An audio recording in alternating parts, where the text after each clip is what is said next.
Parlez-moi d'IA. Mesdames et messieurs, bonjour. Je suis un super ordinateur Karl, cerveau analytique de recherche et de liaison. C'est une machine qui ressent les choses. On nous raconte n'importe quoi sur l'IA. Alors, qu'est-ce que tu en dis, Kit? Moi, je n'en dis rien du tout. Que la créativité, elle reste du côté de l'humain. Bonjour à toutes et à tous, je suis Jean-Philippe Clément, bienvenue sur Parlez-moi d'IA sur la radio Cause Commune. Cette émission est consacrée au sujet spécifique des data, des algorithmes et des intelligences artificielles sous un angle volontairement non technique. Ici, nous avons 30 minutes pour essayer de mieux comprendre ces nouveaux outils sous les aspects sociétaux, sociaux, culturels, éthiques et pourquoi pas politiques. On verra bien pour cette émission. Cause Commune que vous pouvez retrouver sur le web cause-commune au singulier.fm et sur son app. Alors l'app, elle est sur Android, elle est sur iPhone, elle est géniale, elle marche vachement bien. Sur la bande FM, vous pouvez nous retrouver sur 93.1 à Paris et sur le DAB+. Et bien sûr, vous pouvez nous retrouver en podcast sur votre plateforme préférée. Comme d'habitude, n'hésitez pas, vos likes, étoiles, commentaires sont nos seules récompenses et cela manipule les algorithmes. C'est cool de manipuler les algorithmes. Si vous nous écoutez depuis LinkedIn, n'hésitez pas à liker ou commenter ou repartager le post. C'est aussi une manière efficace de partager, de propager cette émission encore plus loin. Et puis, je voulais aussi vous en parler, c'est 2024, on lance un nouveau truc, on lance une expérimentation, une chaîne WhatsApp, Parlez-moi d'IA. Vous pouvez vous y inscrire avec un lien en description de ce podcast et c'est anonyme, on ne saura pas que vous êtes sur la chaîne. Il y a une info, une astuce, une réponse à une question maximum par jour. Donc n'hésitez pas à nous rejoindre sur ce nouvelle expérimentation autour de l'IA. C'est un petit peu le Starkey de cette émission, mais sans le gilet en peau de mouton. Bon, là on est sur la grosse ref de boomer, hein, désolé. Merci Jérôme Sorel de co-réaliser cette émission avec moi. Merci aussi à Olivier Gréco, notre directeur d'antenne, qui pourrait avoir un air un peu Guy les bons tuyaux aussi. Bon, là je vais me faire virer si je continue. Aujourd'hui, on va parler de vidéo et d'IA. Nous avons déjà abordé le domaine de l'audiovisuel ici. Nous avons reçu Aurélie Morison-Gonin, une vidéaste créative qui était spécialisée dans la captation de sport extrême, qui nous a raconté comment elle mettait en scène innovation issue de l'IA et qu'elle mettait au service des prises de vue, de la stabilisation, de la mise au point automatique entraînée par l'algorithme. Nous avons aussi évoqué sa réalisation en direct, assistée par l'IA et bien entendu des aides apportées pour le dérochage, et l'étalonnage et le montage. Toujours dans le domaine de l'audiovisuel, Steny Solitude de Perfect Memory est venu nous expliquer comment sa solution à base de web sémantique, d'indexation semi-automatisée et de recherche plein texte était capable de transformer un vieux catalogue de contenu vidéo complètement poussiéreux et oublié en archives réutilisables et monétisables. Avec ces deux premiers exemples, nous avions déjà entrevu l'apport et l'enrichissement des contenus audiovisuels par les algorithmes, mais nous n'avions pas encore touché du doigt la grosse révolution IA, le moment IA et vidéo des derniers mois, la génération de vidéos grâce aux services d'IA. Ces vidéos ont souvent fait le buzz, qu'il s'agisse de deepfake où le visage d'une personne connue vient remplacer le visage d'une personne dans une autre vidéo.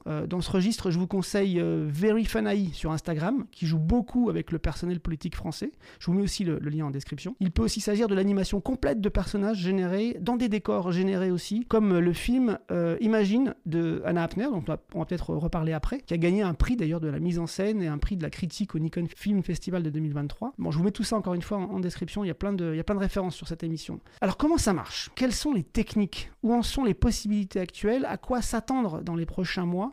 Pour faire le point sur la situation de ce sujet, nous avons la chance d'avoir non pas un, mais deux invités ultra calés dans le domaine. Ils ont créé la première boîte en France de production de vidéos en IA générative, qui s'appelle Fiction.ai. Ils sont aussi à l'initiative du premier festival du film dédié à ce genre de production qui s'est déroulé en décembre dernier à Montpellier, le AIFF, le AI Film Festival. Bonjour Claire et Thibaut Zamora. Bonjour. Bonjour.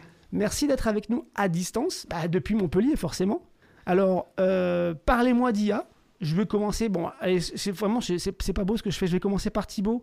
Peut-être une question un peu forte. Du coup, Thibaut, c'est plus la peine d'avoir une caméra, des micros, des lumières pour réaliser un film. On peut tout faire désormais par l'IA générative? Alors, le fondateur de NVIDIA a dit que tous les pixels dans le futur seront générés. Ouais, tous carrément. Alors, tous les pixels seront générés. Je pense qu'il prêche pour sa paroisse, forcément. Il veut un peu vendre du chipset quand même, peut-être. Il est un peu provocateur, mais je pense qu'il n'a pas complètement tort. Je pense que dans le futur, il y aura beaucoup d'interventions. Peut-être pas 100% des pixels, mais on va dire que 90% seront générés. Pourquoi ? Parce que même si on prend des outils, par exemple, comme Photoshop, l'IA maintenant est intégrée dans Photoshop. Et l'IA va se retrouver présente dans tout. Ouais. Dans les smartphones, quand on prend une photo, les photos vont être améliorées par l'IA. Donc les pixels vont être aussi générés. À moins de faire de l'argentique, oui, des c'est choses ça. comme ça. Mais dans les appareils photo numériques, dans les téléphones, dans les caméras, l'IA va se retrouver partout. Ouais. D'ailleurs, l'IA, je me permets de faire une petite aparté, ça permet de poser mon discours. J'emploie le mot IA parce que c'est plus rapide, mais pour moi, l'IA n'existe pas. L'IA, le problème de parler de l'IA, c'est qu'on humanise quelque chose. Oui. Et du coup, ça fait peur, ça fait fantasmer, etc. Ouais. Alors, moi, je préfère parler d'outils de machine learning ou d'outils basés sur des concepts informatiques d'intelligence artificielle, mais comme c'est trop long à dire à chaque fois, je vais utiliser intelligence artificielle ou IA. Mais voilà, pour moi, je n'humanise pas du tout l'intelligence artificielle. Il faut faire très attention à ça, parce que c'est que des outils qui sont contrôlés par de l'humain. On est bien d'accord, hein. C'est un peu notre point de vue aussi ici, c'est que c'est des services, c'est des outils, et c'est quand même l'humain qui reste derrière tous ces outils. Claire, peut-être une question. Vous venez, alors, tous les deux, on va peut-être pas reprendre tout votre parcours, mais bon, vous venez du jeu vidéo. Vous avez fondé et revendu une importante plateforme de jeux vidéo à Ubisoft en 2018. Bon, ça, c'est connu, enfin, quand on s'intéresse à vous. Et pour faire des vidéos générées intéressantes, finalement, il faut quand même, comme pour le jeu vidéo, savoir raconter une bonne histoire, savoir emmener son audience vers une bonne histoire, non ? C'est ça. Moi, c'est ce que je dis toujours, et ça rebondit sur ce que disait Thibaut, c'est que quand même, on oublie que tout part d'une intention et que en ça, l'IA est un ensemble d'outils qui se met au service du créatif. Oui. Et la base de tout, quand même, c'est d'avoir une histoire à raconter, d'avoir un message à faire passer. Si on parle d'un artiste, ça va être une intuition, quelque chose qui lui tient vraiment très à cœur de partager. Si on n'a pas cette intention première, oui, on va produire des choses, oui, on va produire de belles images, etc., mais on ne va pas aller toucher le cœur des gens. Oui. Et nous, c'est ce qu'on cherche à faire depuis le tout début, c'est parler au cœur des gens, les emporter avec nous, susciter des émotions. Pour nous, le mot émotion est très important. Et ça, j'ai envie de dire, peu importe l'outil utilisé, du moment qu'on arrive à transmettre ça, c'est ça qui est, à mon sens, qui est magique. Et si je vous demande quand même de montrer les points communs et les différences entre la création de jeux vidéo et la vidéo générée par les outils d'IA, ça serait quoi les points communs et les différences pour vous que vous voyez ? C'est pas une question piège. Hein, c'est juste... Non, on part d'abord, que ce soit dans l'un ou dans l'autre, on part d'une idée. Ouais. Donc on crée une idée. Ensuite, on crée en général soit une démo dans le jeu vidéo, soit un storyboard dans le film. On commence à créer, à poser l'idée, à la rendre un petit peu visuelle. Oui, et avant cette phase-là aussi, il y a toute la recherche. Donc, la plupart des artistes dans le studio de jeux vidéo font ce qu'on appelle des mood boards. Et les mood boards, souvent... Poser un décor qui vont rechercher... Non, ça va être de la recherche visuelle. C'est en s'abreuve de recherche, de visuel. Donc, ça va être sur Pinterest, sur des choses comme ça. Et là, la différence avec l'IA, c'est que vous avez déjà beaucoup d'artistes qui vont faire cette recherche-là en générant leurs propres images. Oui, c'est ça. Ils vont poser ces premières images-là via la génération déjà. D'accord. On en parlait là en introduction. Le film Imagine de Anna Apter, j'imagine que vous l'avez vu. Et il a gagné le prix de la critique Nikon Film Festival en 2023. C'est surtout, en fait, est-ce que ça serait pas surtout un bon concept, une bonne idée d'écriture originale, particulièrement adaptée aux possibilités technologiques au moment où elle a généré sa vidéo, et est-ce qu'elle aurait vraiment, je suis un peu provoque, hein, mais est-ce qu'elle aurait vraiment dû gagner le prix de la mise en scène ? Est-ce qu'il n'y a pas eu un petit effet waouh sur le jury quand ils ont découvert les possibilités de l'IA ? Qu'est-ce que vous en pensez de ce film d'Anna Apter ? Là, encore une fois, c'est l'idée de base qui est forte. Oui. Clairement. C'est le concept. Parce que la réalisation en elle-même, nous, on a coutume de dire que c'est facile de faire une belle image. C'est facile de garder un style cohérent. Par contre, ce qui est très difficile, c'est de garder la cohérence d'un même personnage à travers plusieurs images. Ouais, c'est d'ailleurs ce qu'on voit dans son film. La prouesse technique en soi, si c'est ta question, c'est pas là le sujet pour moi. mais en même temps, l'utilisation de l'IA telle qu'elle le fait rajoute à son propos aussi, je trouve. Il y a ce côté... Et une boucle un peu. Ouais, voilà.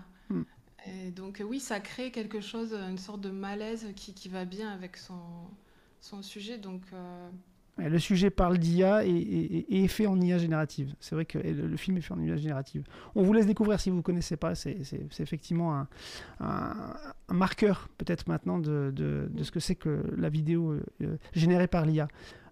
Et du coup, on vient dans la production. Là, on est chez vous, on est chez Fiction.ai. Aujourd'hui, c'est quoi les effectifs de Fiction.ai? C'est quoi le matériel que vous utilisez? Comment on fait pour monter une boîte de vidéo production d'IA générative? Aujourd'hui, c'est quoi que vous avez autour de vous pour faire ces productions? Alors, pour l'instant, on est deux. On est deux. On a fait beaucoup de choses à deux. On va bientôt être 3. Ouais. Mais bon, voilà, on était 2 à la base pour créer notre dernier studio de jeux vidéo et ça ne nous a pas empêché de faire un énorme succès. Exactement. Donc on est 2, on a 2 bons ordinateurs. Ouais. et c'est à peu près tout. Et après on utilise énormément de services en ligne pour certains outils. Ouais. Parce qu'il y a certains outils qui tournent pas en local, qui tournent sur c'est des outils privés qui tournent donc du coup sur des serveurs à distance. Après, on est très partisan de l'open source. Donc, dès qu'il y a des solutions open source, on les fait tourner en local. On contribue à l'open source en améliorant les outils quand on peut, en créant des modèles, en créant des tutoriels pour les utiliser. Donc voilà, on est une toute petite équipe de 2. On sera bientôt 3. Il y a quelqu'un qui nous rejoint dans 1 mois et demi à peu près. Plus 33% quand même d'effectifs du coup. Et oui, c'est énorme. C'est une grande croissance pour 2024. Bon ok, donc on a déjà un peu posé les bases de ce que vous faites, de comment vous le faites. On va rentrer dans le détail ensuite de la méthode et de ce que ça implique de travailler avec des outils IA. Je vous propose qu'on fasse une petite pause musicale pour se retrouver juste après. Alors, pour le coup, cette semaine, notre programmateur Garlaban, notre programmateur préféré, nous a proposé en fait nous propose de prendre des photos, parce qu'en fait on a parlé vidéo, il veut nous faire prendre des photos, donc il nous propose Polaroid de Honeywipe sur l'album du même nom.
Il est fort ce Garlaban. Merci Honeywipe, merci Garlaban. Vous êtes toujours sur Cause Commune en FM 93.1 à Paris, toujours sur Parlez-moi d'IA, toujours l'épisode consacré à la vidéo générée avec les outils d'IA, avec Claire et Thibaut Zamora, les co-dirigeants de Fiction.ai, la première agence de production de vidéos générée par l'IA et organisateurs du premier AI Film Festival.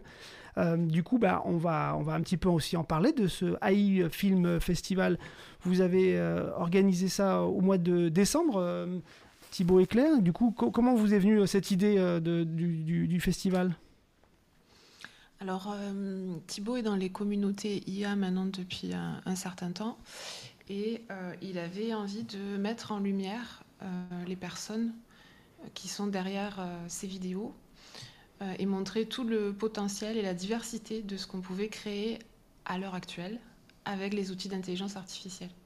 Donc c'était permettre au grand public d'avoir une vision de ce que ça pouvait être. C'était très expérimental encore. Donc... Et c'était aussi l'occasion d'expliquer au grand public ce qu'est la création avec les outils d'intelligence artificielle, de faire un court-métrage ou voilà. Parce que dans le fantasme, dans l'imaginaire collectif, on est loin de la réalité. Oui. On va mettre le lien vers les vidéos proposées pendant le festival et puis les prix, les vidéos qui ont été primées. Parmi les candidats, il y avait Fabio Comparelli. Fabio Comparelli, en fait, il s'est fait connaître parce qu'il a produit, il y a quelques mois maintenant, The Future of Humanity Evolution, grâce à Stable Diffusion. Et il a posté ça en octobre 2022, en fait. Donc, vraiment, même période que le lancement de ChatGPT. Donc, vraiment le début du buzz. Sans trop accompagner sous ça et des explications sur les réseaux. Et en fait, les réseaux ont transformé cette vidéo. Et elle est devenue la vidéo qui était générée de manière autonome par une IA et qui montrait comment l'homme allait se faire remplacer par les robots, par les IA sans corps. Gros buzz, grosse panique. Ça dit quoi, en fait, justement de l'accompagnement qu'on doit avoir de ces images vidéo vis-à-vis de la société? Comment on doit expliquer les choses? Thibaut, peut-être? Oui, la vidéo a été... Au départ, il a posté pas pour buzzer ni quoi que ce soit, il a posté sa vidéo comme il le voyait. Et c'est vrai que ça avait été vite détourné, le propos a été vite détourné en disant, comme souvent dans les articles de journalistes, c'est l'IA a créé une vidéo. Non, c'est pour ça que je te disais en préambule, on parle d'outils d'intelligence artificielle et l'étincelle est à la création, l'étincelle de création est à l'humain derrière. Oui. Après, voilà, ça a buzzé comme ça et ça a fait boule de neige. De mémoire, il a eu même un reportage sur Arte à ce sujet-là. Oui, il a dû s'expliquer, quoi, en fait. C'est sa vidéo a été détournée de son propos. Lui, il a fait une vision comme il l'a vu, réalisée par IA. Forcément, il aime l'IA, donc il a fait l'évolution de l'homme jusqu'à l'homme cybernétique, etc. Mais c'est une vision des choses. C'est une vision des choses, c'est comme ça qu'il envisage ou qu'il a voulu montrer sa fiction. On connaît pas le futur, mais... Non, mais du coup, ça veut dire aussi que potentiellement, il faut quand même faire attention dans le moment où on poste ce type de vidéo, de bien expliquer effectivement d'où ça vient, qu'est-ce qu'on a fait avec, comment on l'a... ou pas du tout d'ailleurs, pour voir effectivement comment la société s'en empare et comment on finit par en parler. Du coup, je ne sais pas si tous les artistes doivent expliquer leur travail. Oui, c'est vrai, c'est un beau débat ça aussi. C'est vrai que c'est une bonne question. Mais on voit quand même que là, ça a eu des conséquences fortes. Et du coup, il y a une vraie responsabilité. Pendant le AI Festival, le Film Festival, pardon, le jury, est-ce qu'il a été surpris par les propositions? Est-ce que vous avez vu réagir un jury à des propositions et sur quoi il a été éventuellement surpris? Surpris par la diversité de ce qu'il y a eu. Ouais. Surpris parce qu'il y en a certains qui n'étaient pas du domaine de l'intelligence artificielle et des vidéos, donc ils ne savaient pas ce que... Ils arrivaient assez vierges, donc ils ont été surpris dans un sens de savoir « Ah, on en est déjà là », mais d'un côté en disant « On est encore très loin d'avoir un blockbuster hollywoodien ». Ouais. Donc il y a eu des surprises dans les deux sens. Et c'est vrai, quand on voit la diversité des films du festival, on voit les différentes techniques qui sont utilisées aujourd'hui. On voit comment à chaque fois, c'est des manières différentes, qui s'appuient toujours sur les outils d'IA générative, mais manières différentes de gérer les choses. Si vous deviez nous expliquer, ou expliquer à votre grand-mère, les différentes grandes techniques d'IA générative, ça serait quoi? Si on devait faire un peu la liste. Je dirais qu'il y a trois techniques principales. La première technique, c'est ce que j'appelle, ou du moins ce qu'on appelle le mapping. C'est-à-dire on prend une vidéo existante et on applique de l'intelligence artificielle par-dessus pour la transformer. c'est par exemple les vidéos de danse de Rémi Molette, où ils ont filmé des danseurs, et ensuite ils ont appliqué du bruit sur l'image pour rendre les danseurs comme des troncs d'arbres ou d'autres choses, ou d'autres vidéos. Il y a 2 ou 3 vidéos à eux dans le festival.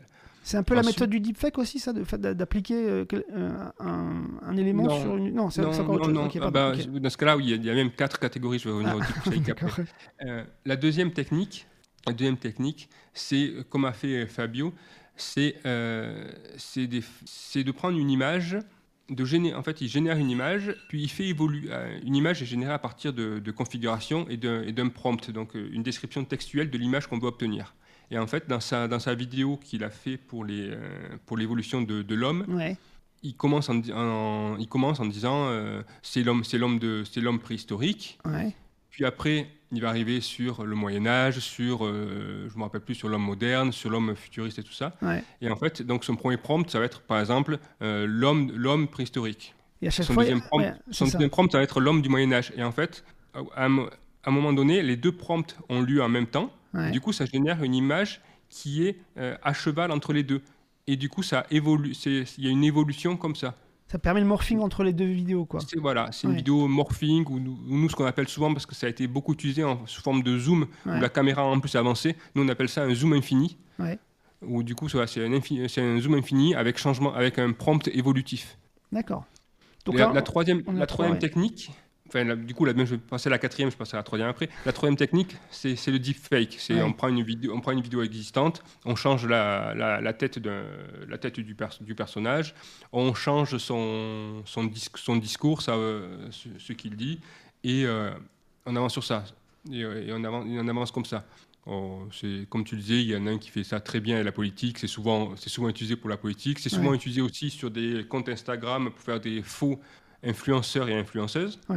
Et enfin, nous, il y a la technique qu'on utilise, où on génère des images clés. On génère notre storyboard avec des images clés. Et après, on prend ces images clés-là, on les anime avec d'autres outils d'intelligence artificielle. On fait un montage, on génère des voix, on fait de la synchronisation labiale pour que donc, les lèvres soient bien synchronisées avec la voix. Et c'est ce qui se rapproche le plus de films, de courts-métrages ou de dessins animés qu'on peut connaître en dehors de l'intelligence artificielle. Et donc, en fait, tout ça, vous le partagez gratuitement, librement. Moi, j'ai été surpris du niveau de détail de vos vidéos tutos sur votre chaîne fiction.ai où vous expliquez pas à pas quels sont les outils que vous utilisez, comment vous les utilisez, à quel moment vous les utilisez. Et d'ailleurs c'est beaucoup Claire qui fait ça si je ne m'abuse. Claire, comment vous gérez ces tutos c'est finalement une fois que vous maîtrisez une technique, vous avez envie de la partager? C'est ça. Comme disait Thibaut tout à l'heure, ce qui est important pour nous, c'est aussi de partager et de participer à cette communauté open source, parce que pour nous c'est vraiment la clé pour utiliser les outils d'IA en toute sécurité. Le mieux, c'est que on sache les utiliser. Et en fait, ce qui fait peur souvent, c'est l'inconnu, c'est quand on ne connaît pas. Donc, on a tendance à dire, surtout aux jeunes aussi, travaillez avec l'IA, travaillez avec les outils, renseignez-vous. Parce que plus on connaît quelque chose, plus on connaît aussi les limites. Donc, on a moins peur. Donc, c'est vraiment on a envie de partager tout simplement pour que les gens puissent apprendre. Donc il y a ce volet pédagogique, si je puis dire. Et en fait, c'est tout simplement quand on est dans une production d'un court-métrage, on va rencontrer plusieurs difficultés ou limites, etc. Et puis on va chercher comment faire pour se sortir de là. Et donc à partir de là, on sort des thématiques et à la suite, je crée des vidéos avec ces thématiques-là et ces problématiques en exposant toutes les solutions qu'on a trouvées. Moi, c'est ce que j'ai vu aussi, quand même, c'est qu'en fait, donc il y a beaucoup de tâtonnements encore, puisque tous ces outils-là, il faut les prendre en main. Est-ce que ça fait vraiment gagner du temps dans la production de vidéos?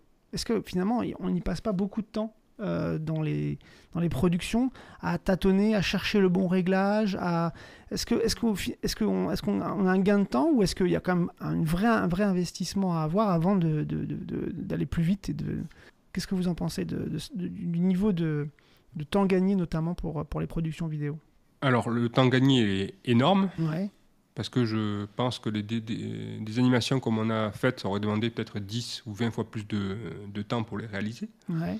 Après, oui, ça demande une énorme implication et surtout de flexibilité, parce qu'il faut dire, mais le plan que j'avais en tête, qui était comme ça, précisément dans ma vision des choses, Dans mon storyboard, ouais. je ne peux pas le faire, parce que les outils actuels ne le permettent pas. Mais le mot important dans ma phrase, c'est le mot actuel. Parce que ce qui est faisable ou pas faisable aujourd'hui ne sera pas pareil demain. Et quand je dis demain, c'est vraiment là. Il y a des révolutions d'outils quasiment toutes les semaines ou tous les mois. Ça va à une allure dingue. D'autant plus que beaucoup de produits ou d'outils sortent de manière open source. Et l'open source permet à chacun de se l'approprier et de l'améliorer.